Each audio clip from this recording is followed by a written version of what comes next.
Hello everyone, Michael Wolf for WatchReport.com. Today we're going to take a look at a very cool new micro brand offering. This is the Zelos Hammerhead. Now, before we get into the review very far, I want everyone to be aware that this is a prototype. This is not an actual production piece, so you're going to see probably some scratches and marks and so forth because, again, this is not a production piece. This is a prototype.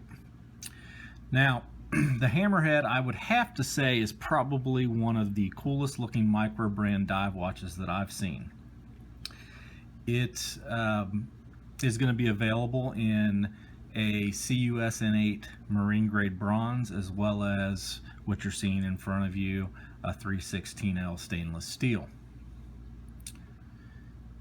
A lot of great specs. There's going to be a ceramic bezel, a dome sapphire crystal, a lot of water resistance, I believe 1,000 meters, and so forth, and then a lot of lume, and we'll get into that a little bit later when I try to show you some of the lume.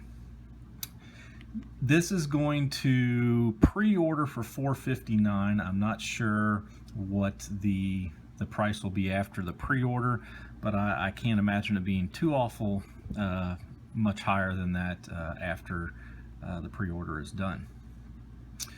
Now, start off by showing what it looks like on a 7 3/4 inch wrist as always. 44 millimeter case, so it is quite substantial on the wrist. Nice case height, and it's just going to draw a lot of attention. There's no doubt about it, especially with the unique designs and angles on the case and so forth. So let's get this off the wrist.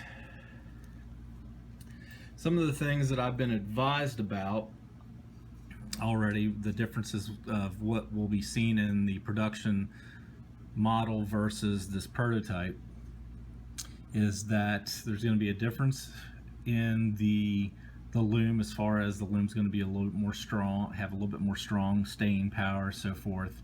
The hands are going to be tweaked a little bit to accommodate the lume. The bezel on this, it is, your standard, 120 click unidirectional rotating bezel that you would expect, but as you can see, it's loose on the prototype. I was advised that the production model will be quite a bit more firm and not as wobbly.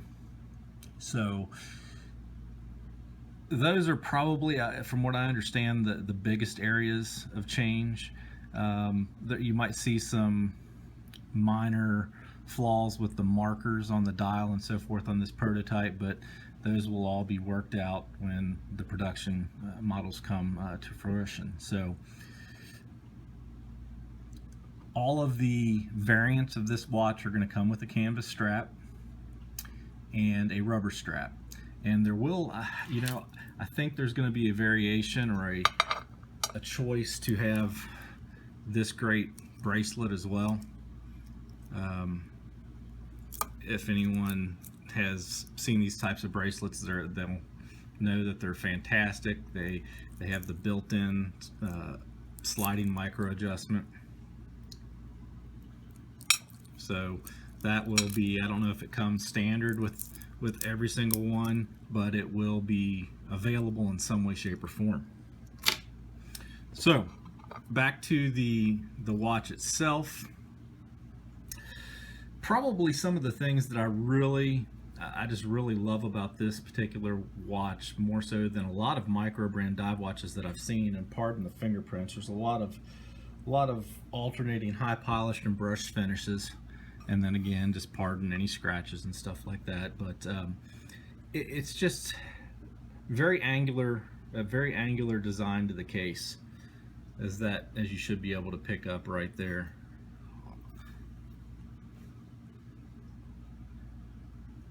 And I like how it almost splits the case in half between the high polished and the brushed. If I was going to say, well, what does it look like? It almost looks like maybe like a turtle shell or something like that, the way the case is kind of domed like that in itself. Really a high-rise bezel. It's going to be really easy to grasp as you can see, and rotate. I mean, you can really get a good grip on it if you want to take it in the water. So no worries there. Really short lug design. It makes it. I didn't measure the lug tip to lug tip yet, but it's very modest in that regard. So there's not going to be any overhang on the wrist, especially when you get up to my wrist size, 7.5, 7.75, 8. It's going to be setting right on top of the wrist with no overhang on the sides of the wrist at all. Now, the one thing that I will just mention right off the top that I don't care for, and this is just a personal preference of mine, it doesn't speak ill of the watch itself or anything like that, but I absolutely loathe double dome sapphire crystals. And this will come with the double dome sapphire crystal, as you can see. To me, it kind of distorts the dial at certain angles, and I would just much prefer it makes photographing the watch and videoing the watch quite difficult too, because of extra added glare and so forth. But I would just prefer a nice flat sapphire crystal over the double doming. Now, beautiful dial. There's going to be different dial options. This is a blue dial. They're going to have, I think, a black dial, and then I believe there's going to be a meteorite dial option available, if I'm not mistaken. So, and those look pretty daggone fantastic. Lots of applied markers and so forth, as you can see on this dial. Date window at the 6. Now, I'm going to go ahead and kick the lights off, because outside of just the unique case shape, I love the oversized crown. The oversized crown is incredible, and it's a nice screw down, easy to grab, so forth. It just looks fantastic on this particular watch. But I want to show everybody the Lume. Now keep in mind, this is a prototype again. This is not the production model, and I've been told that the Lume on the production pieces is going to be greatly improved over this, so brace yourselves.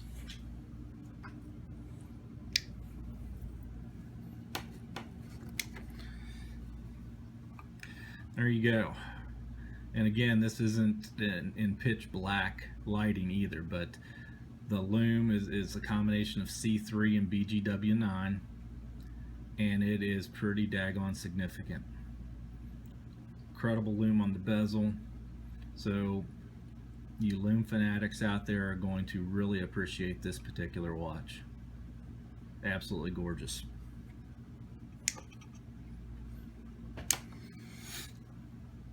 Now, one of the excuse me, let me turn these lights back off. One of the other really cool things, and you'll see this in my photographs too, but just a nice little novelty there.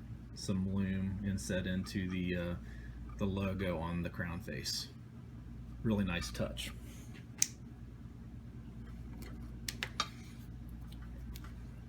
Very nice canvas strap on this one. If the rest of the canvas straps that come with these are like this, I think everybody's going to be really excited to wear it on the canvas strap, more so than even the bracelet.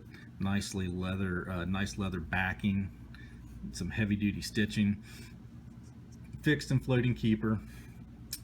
This is, I believe, the buckle is going to be slightly different than this, but I would say that this is going to be a very nice strap watch for you guys out there. Let me see if I can at least grab the strap with, I believe it's 22. Yes, it's 22 millimeter lugs.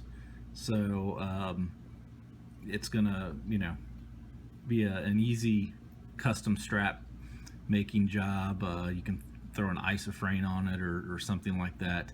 So if you're like me, changing straps every other day, great watch to do it. This is going to house the Seiko NH35 automatic movement. So a robust movement. It's not, as far as the second hand sweep, it's not quite as smooth as, say, the Miyota 9015 or ETA movements, but it's going to be a very reliable movement, and I think everyone will be happy with that particular option. So there you have it. This is the Zelos Hammerhead. This is the prototype.